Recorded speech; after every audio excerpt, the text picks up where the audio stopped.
Մեթյու Հենրի, ամենօրյա ընթերցանություն,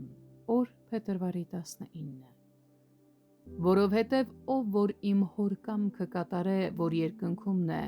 նա է իմ եղբայրը, քույրը և մայրը։ Մատթեոս 12:50 խոսք։ Անհրաժեշտ է պահպանել և սիրտը, և շուրթերը։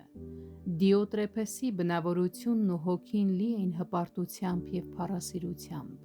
Վատ է ինքներս բարիք չանելը, բայց ավելի վատ է խանգարել նրանց, ովքեր ուզում են բարիք գործել։ Սիրով համեմված նախազգուշացումներն ու խորհուրդները ամենայն հավանականությամբ ընդունելի կլինեն։ Հետևեք բարիքին, քանզի նա, ով բարիք է գործում և ուրախանում է դրանով, Աստծուց է ծնվել։ Չար մարդիկ ապարդյուն կերպով ձևացնում կամ պարծենում են Աստծո մասին իրենց գիտելիքներով։ Եկեք չհետևենք այն բանին, ինչը հպարտ է, եսասեր է և չար մտադրություններ ունի, նույնիսկ եթե օրինակը կարող են ցուցաբերել պաշտոն և իշխանություն ունեցող անձինք։ Եկեք լինենք Աստծո հետևորդներ և քայլենք սիրով, հետևելով մեր Տիրոջ օրինակին։ Ավելին, աստվածավախ քրիստոնյաների հետ շփվելով և նրանց օրինակին հետևելով, մենք կգտնենք ներքին խաղաղություն և կապրենք խաղաղության մեջ մեր եղբայրների հետ։ Մեր հաղորդակցությունը Տիրոջ ժողովրդի հետ երկրի վրա հաճելի կլինի, և մենք կհամարվենք նրանց հետ հավերժական փառքի մեջ։ Մի ընդօրինակեք նման ոչ քրիստոնեական կործանարար չարիքին, այլ հակառակը,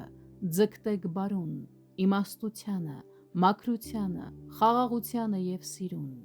Զգուշությունն ու խորհուրդը ավելորդ չեն նրանց համար, ովքեր արդեն բարի են։ Նման նախազգուշացումներն ու խորհուրդները համեմված սիրով ավելի հավանական է, որ կընդունվեն։ Սիրելիներ, մի հետևեք չարին, հետևեք բարուն, քանզի բարիք գործողը Աստծուց է, նա Աստծուց ծնված է։